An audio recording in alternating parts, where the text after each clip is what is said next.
ये देखो ठीक है। हाँ जी सर। अच्छा 53 का निकाल जरा, वो दिए थे क्या? नहीं सर। 53 का निकालो।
सर पीरियड 4 है, ब्लॉक बी है।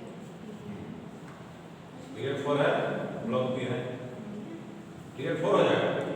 5 है सॉरी 5 पीरियड 5 ब्लॉक बी तो होगा ब्लॉक बी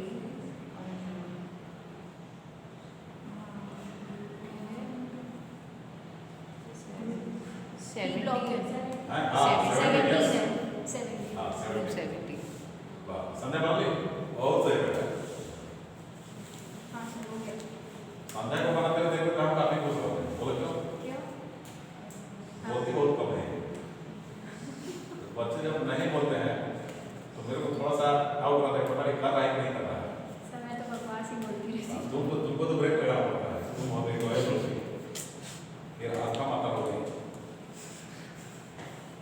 सर ग्रुप क्या है?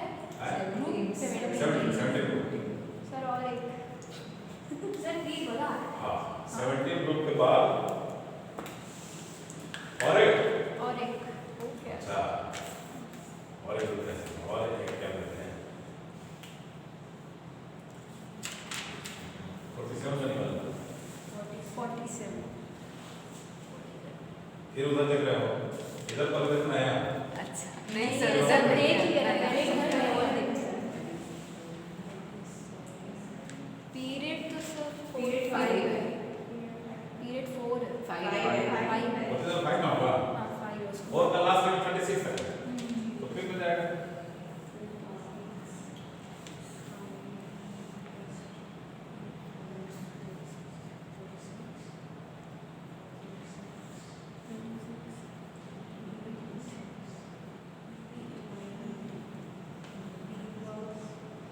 डी ब्लॉक है सर डी ब्लॉक है।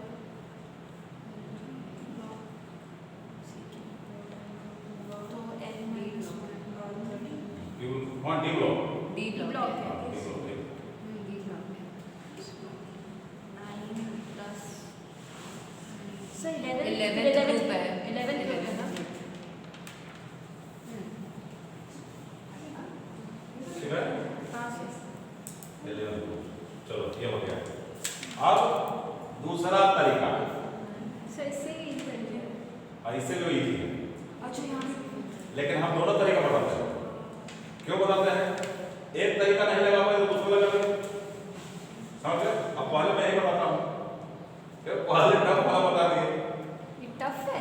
हाँ पहले टफ वाला बता दिए, उसके बाद इजी वाला, ठीक है? समझ रहे हो? मतलब अब इजी वाला देखो, इजी वाला क्या है?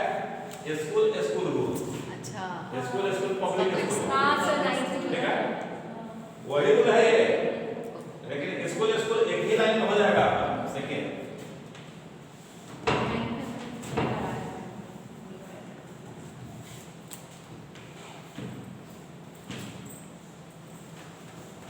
बताओ फर्स्ट क्या हम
FDPS FDPS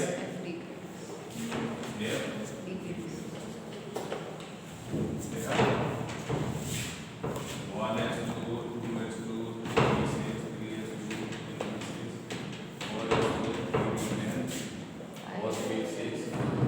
5s2 4d10 5p6 6s2 4m15 5d10 6p6 7s2 5m14 6d10 7p6 8s2 में लास्ट का मतलब क्या आपका सही है ठीक है याद रखना 8s2 कैसे याद करने का तरीका क्या है 2 को 8 का 8 का स्क्वायर आ जाए 88 का स्क्वायर आ जाए तो समझो कि आपका कहीं मिस्टेक नहीं है वो ना 8 तो ऐसा है s भी 8 जैसा दिखता है i स्क्वायर 88 का स्क्वायर आया तो मतलब सही है और 78 का स्क्वायर आया मतलब कहीं गड़बड़ है इसे चेक करो ठीक ना अब ध्यान से अब बता फर्स्ट क्वेश्चन क्या है इधर में बताओ 35 अच्छा इसमें फर्स्ट क्या है इसमें first see the first rule वही बात सी कर रहा है सी फर्स्ट रूल क्योंकि वो तो बहुत शॉर्टकट है 57 to 104 और 89 को वाला अप्लाई कर दीजिएगा 57 to 71 और 89 to 104 वो पहले अप्लाई करने का उसके बाद आएंगे इसको ठीक ले लिए अब 35 फर्स्ट रूल से बिलोंग नहीं कर रहा इसमें देखो 2 तो 4 6 10 2 12 6 18 और 20 और 10 30 30 के बाद पांच ही भर में ना यहाँ के स्टॉप कर तो जहां स्टॉप किए ब्लॉक क्या आ गया पी आया इलेक्ट्रॉन आपको कहां गया ब्लॉक पी हो गया पी ब्लॉक में गया लास्ट इलेक्ट्रॉन में गया आए एन पी हुआ मतलब ए वाला क्या दे दिया पीरियड 4 दिया पीरियड इक्वल टू 4 हुआ और अब पी ब्लॉक का ग्रुप इक्वल टू क्या होता है ग्रुप इक्वल टू 10 प्लस क्या होगा 5 इक्वल टू क्या आ जाएगा 15 ठीक लेकिन एनएस देखा जाता है ग्रुप क्या हो जाएगा NS NP और NS दोनों देखेंगे तो 10 प्लस क्या होगा 10 प्लस 5 प्लस 2 7 इक्वल 72 समझ में आया 17 ग्रुप हो गया तो ब्लॉक निकलेंगे आप पीरियड निकलेंगे ग्रुप अपन निकलेंगे तो हर सॉर्ट था कि था हां समझ रहे हो तो उसको भी इसको भी दोनों माइंड में रखना है सर एक बार ग्रुप का क्या किया ग्रुप का तरीका बताया ना वो पुराना वाला और हाँ पुराना वाला ठीक है ग्रुप का वही सेम तरीका रहेगा ग्रुप निकालने का तरीका एस ब्लॉक के लिए पूरा इलेक्ट्रॉन जोड़ दो ठीक है पी ब्लॉक के लिए NS + NP + 10 डी ब्लॉक के लिए n - 1d और NS समझ रहे हो ए ब्लॉक में 30 है समझ रहे हो तो ये दूसरा क्वेश्चन बताओ दूसरा क्वेश्चन क्या था 28 था 2 तो 4 6 10 12 6 18 तो 20 अब 28 8 यहां पे आप करेंगे यहां पे स्टॉप कर लेना तो स्टॉप की तो ब्लॉक क्या मिला डी ब्लॉक ब्लॉक डी मिल गया और अब पीरियड 3 हुआ पीरियड इक्वल टू 3 अच्छा 3 पीरियड 4 होगा सर 4 होना चाहिए था सर अच्छा पीरियड तो n ही ना होता है ये तो n - 1 है ना डी जब भी होता है n - 1 होता है तो इससे पहले n का n तो 4 है ना तो पीरियड क्या हो जाएगा पीरियड 4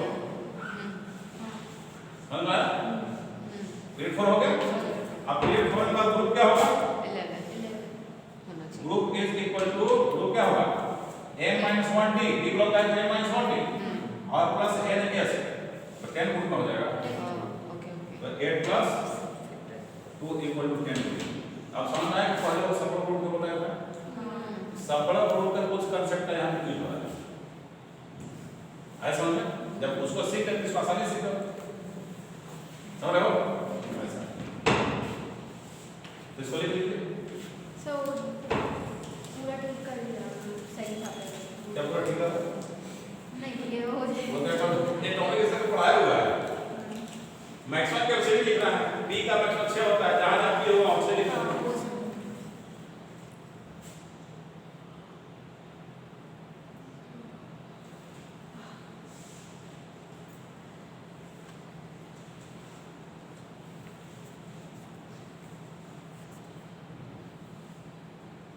तो मतलब अब ग्रुप और ब्लॉक निकालने का कोई भी क्वेश्चन पूछेगा तो उसको उतना नहीं है, नहीं सुनेगा ना? चलो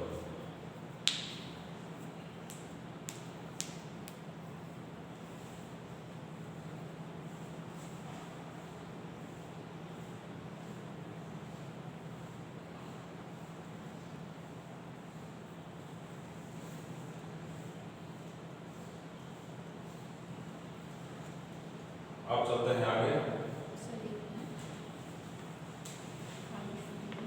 एटॉमिक रेडियस की बात करते हैं, ठीक है? Radius, atomic radius. Atomic radius से पहले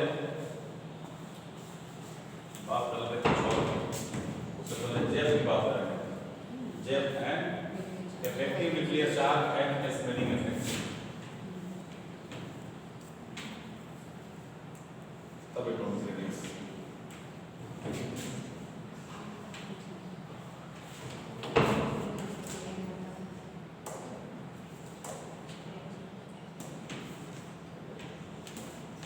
effective nuclear charge and screening effect। Charge को क्या बोलते हैं? Z eff and screening effect and screening effect। Sigma, कौन सिग्मा? सिग्मा। वाले समझ लो, जैसे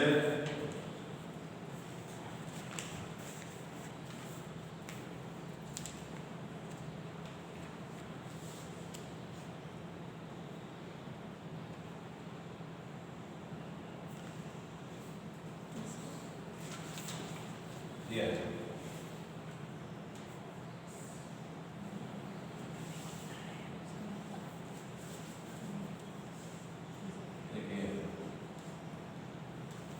अब ये 10 रोटी खाता है, कितना रोटी खाता है?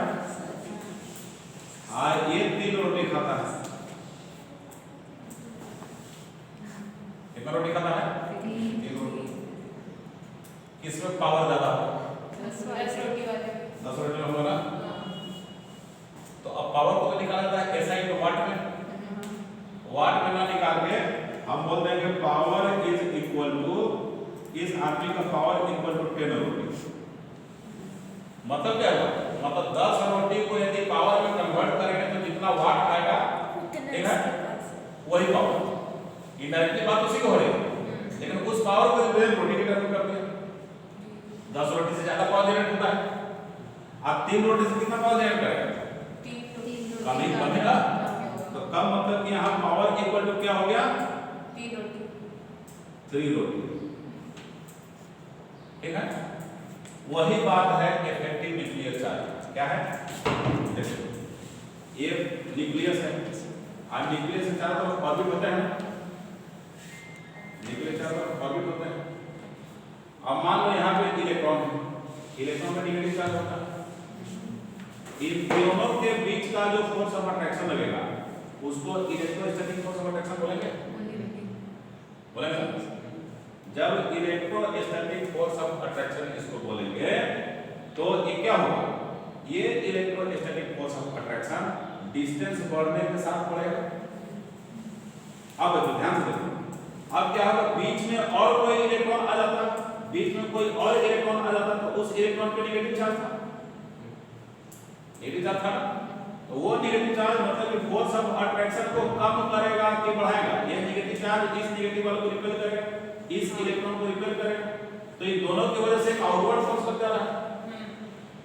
तो अब बताओ यहाँ पे ये पावर तो लगा रहे हैं भाई साहब, इनके पीछे कोई और पावर लगा कर खींच लेंगे इनको।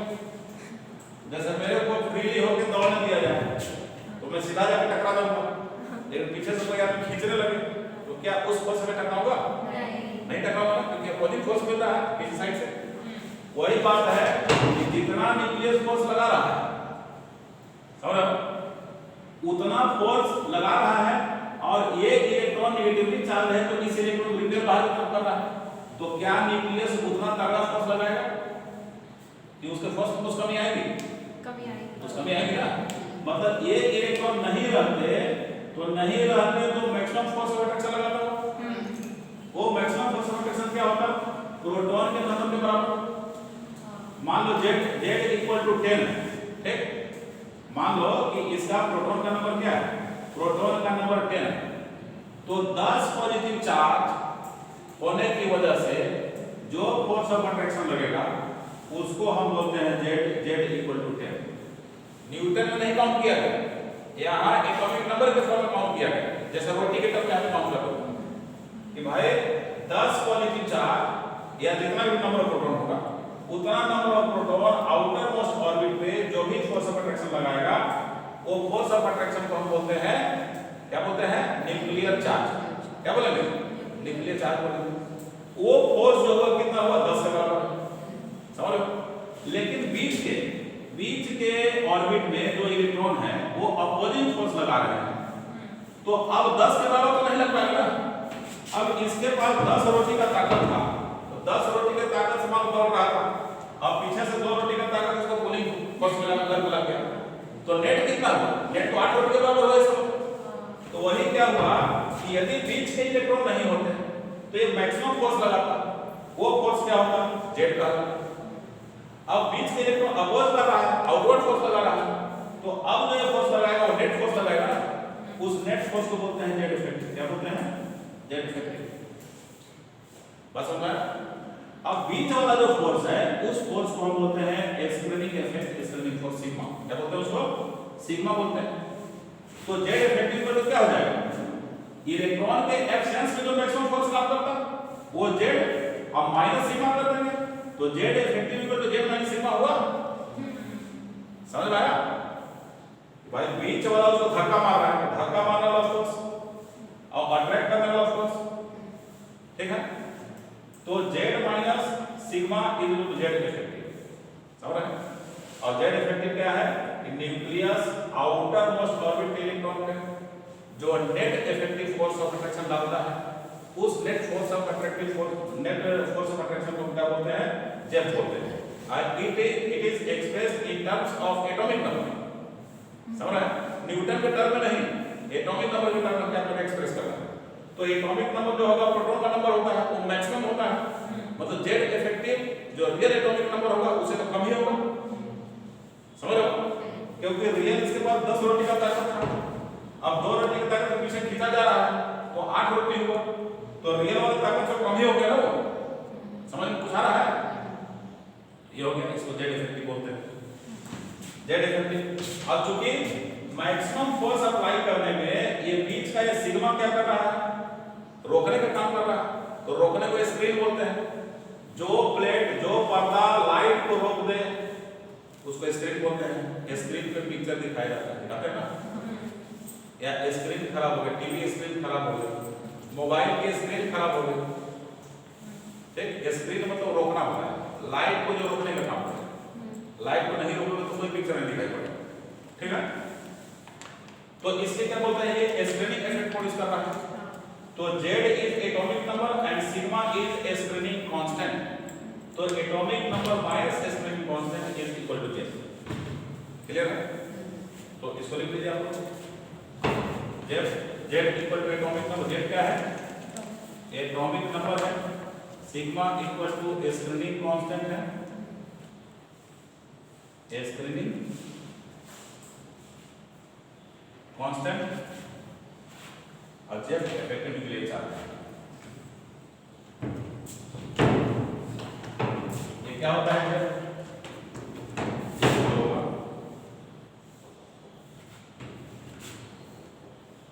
Net force of attraction. किसके टर्म में? In terms of atomic number. Newton के टर्म में in terms of atomic number.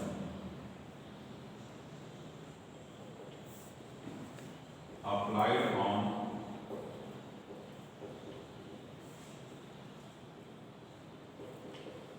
outermost orbit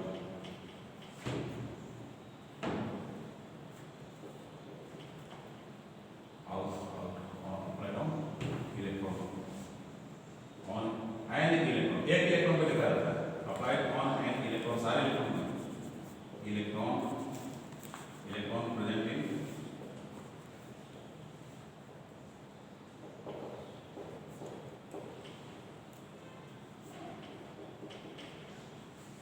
outermost orbit is known as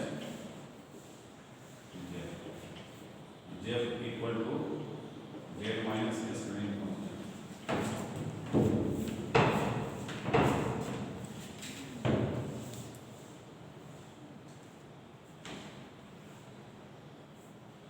और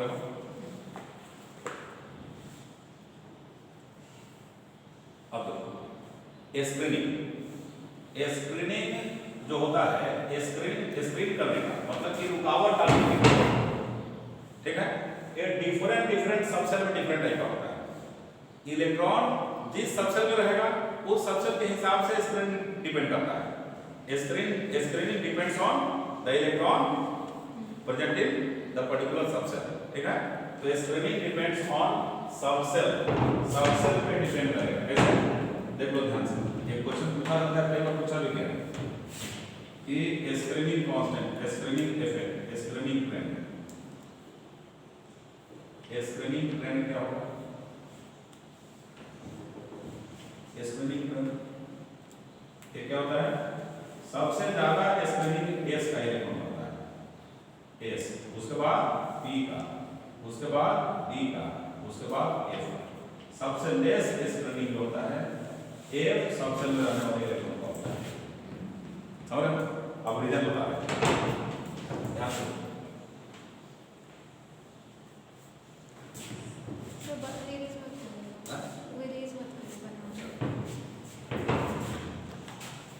ये रोटी वाला बना दिया, रोटी का टुकड़ा,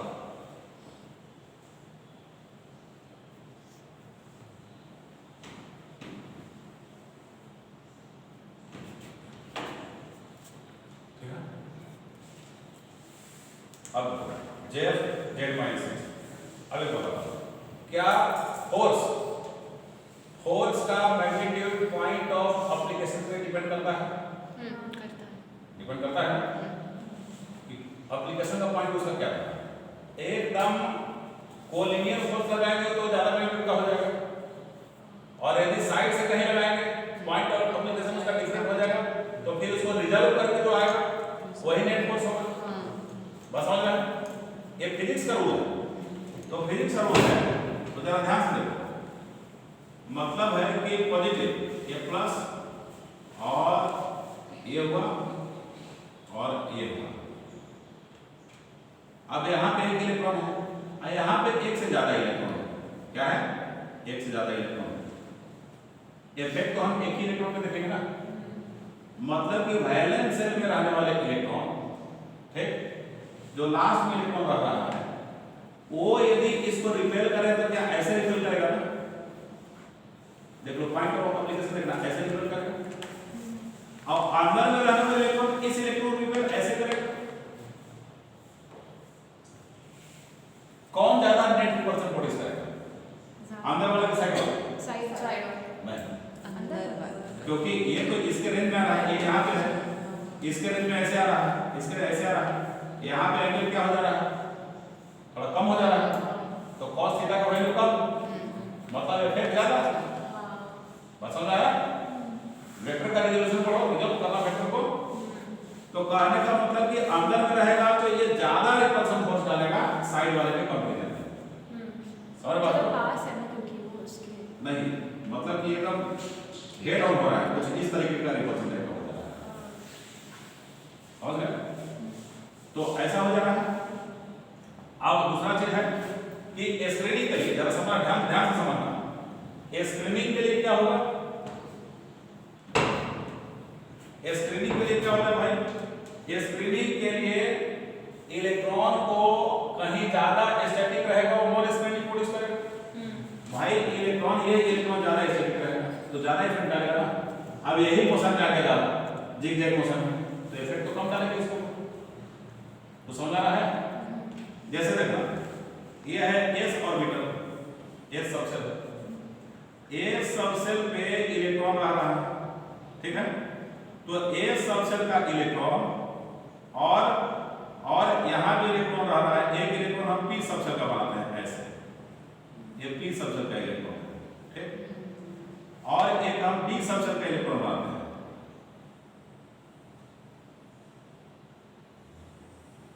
ये डी सबसेल का, ये एस सबसेल का, ये पी सबसेल का और ये डी सबसेल का इलेक्ट्रॉन। ज्यादा जिगजैग पाथ किसका होगा? डी, डी का है। और डी से भी सबसे ज्यादा जिगजैग पाथ किसका होता है? एफ, एफ का होता है, टेढ़ा मेढ़ा पाथ। तो जिसका जितना ही ज्यादा टेढ़ा मेढ़ा पाथ उतना ही लेस स्ट्रेन प्रोड्यूस करेगा, समझ आपको, उतना ही उस इलेक्ट्रॉन को बाहर कम रिपेल करेगा। तो एस का जो ऑर्बिट है, एस मोर सिमेट्रिकल है, ये ज्यादा एक जैसा स्टैटिक रहेगा, यदि घूमेगा भी तो सेम रेडियस पे घूमता है। तो वो जो फोर्स लगाएगा इलेक्ट्रॉन पे वो नेट फोर्स बढ़िया लगाएगा, रिपल्सन फोर्स अच्छा लगाएगा, जिसमें कि जिगजैग पाथ जो पी का है तो लेस स्ट्रेन करेगा, और सबसे ज्यादा जिगजैग किसका है? एफ का है, सबसे लीस्ट स्ट्रेन प्रोड्यूस कर रहा है। तो ये रीजन क्या है? रीजन बिकॉज ऑफ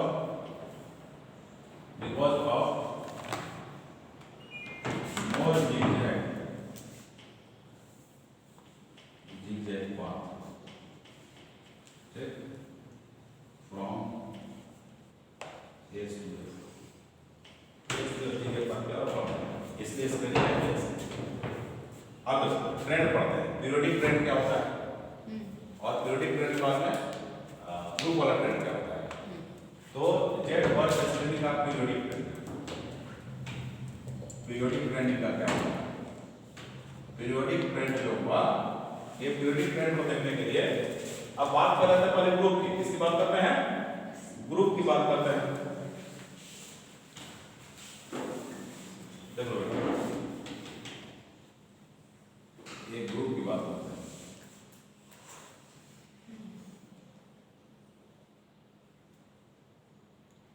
ठीक है। ग्रुप की बात करता है तो क्या होगा? एलोंग द ग्रुप होता है, ग्रुप में ए सबसे आउटरमोस्ट इलेक्ट्रॉन है, ए जेड, इसको खींचना है, अंदर के इलेक्ट्रॉन इसको क्या कर रहे हैं? रिपेल कर रहे हैं, अंदर के इलेक्ट्रॉन रिपेल कर रहे हैं, अंदर के इलेक्ट्रॉन इसको रिपेल कर रहा है, तो नेट जेफ लग रहा है, स्क्रीनिंग इधर लग रहा है, सिग्मा इधर लग रहा है, और जेफ कहाँ लग रहा है? जेफ न्यूक्लियस तरफ लग रहा है, ऐसा है। अब ऊपर से नीचे ग्रुप में हम जाते हैं तो इलेक्ट्रॉन कहाँ भरता है? इनर ऑर्बिट में भरता है कि आउटर ऑर्बिट में भरता है? आउटर, इनर ऑर्बिट में भरता है और आउटर में तो वैलेंस है, कांस्टेंट रहता है। अच्छा, हाँ हाँ, आउटर में उसको कांस्टेंट रहता है ना, यहाँ तो नहीं भरेगा, वो अंदर में भरेगा।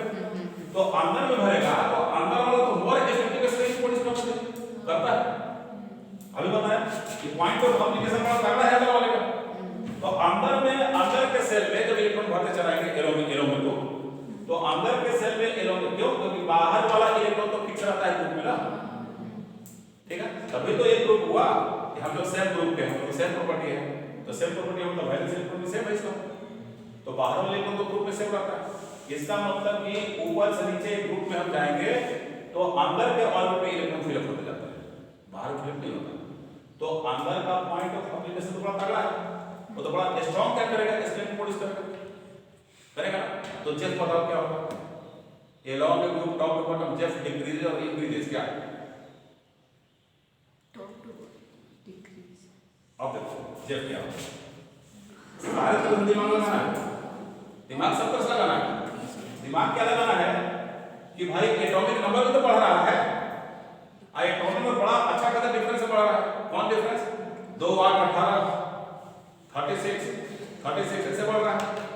तो ऊपर से नीचे एटॉमिक नंबर भी बढ़ रहा है और अंदर के इलेक्ट्रॉन भी बढ़ रहे हैं, समझ रहे हो? अंदर के इलेक्ट्रॉन भी बढ़ रहा है, मतलब कि एटॉमिक नंबर भी बढ़ रहा है और स्क्रीनिंग भी बढ़ रहा है,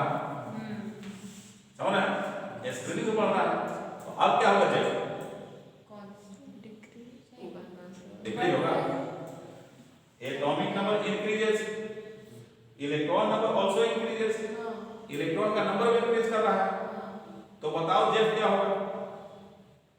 डिक्रीज। नहीं, जेफ रिमेन्स कांस्टेंट। तो बोला तो था सर, क्यों पॉजिटिव रहेगा? क्योंकि वो बढ़ रहा है, जैसे अंदर जा रहा है इलेक्ट्रॉन से बढ़ रहा है प्लस रिपल्सन हो रहा है, और प्लस क्या हो रहा है? रिपल्सन हो रहा है, अंदर से रिपेल भी कर रहा है, अब तगड़ा रिपल्सन कर रहा है, तो दोनों इफेक्ट न्यूट्रलाइज कर दिए हैं। बात समझ में आया? इसलिए जेफ क्या हो जाएगा? जेफ जो हो जाएगा along a group remains same, along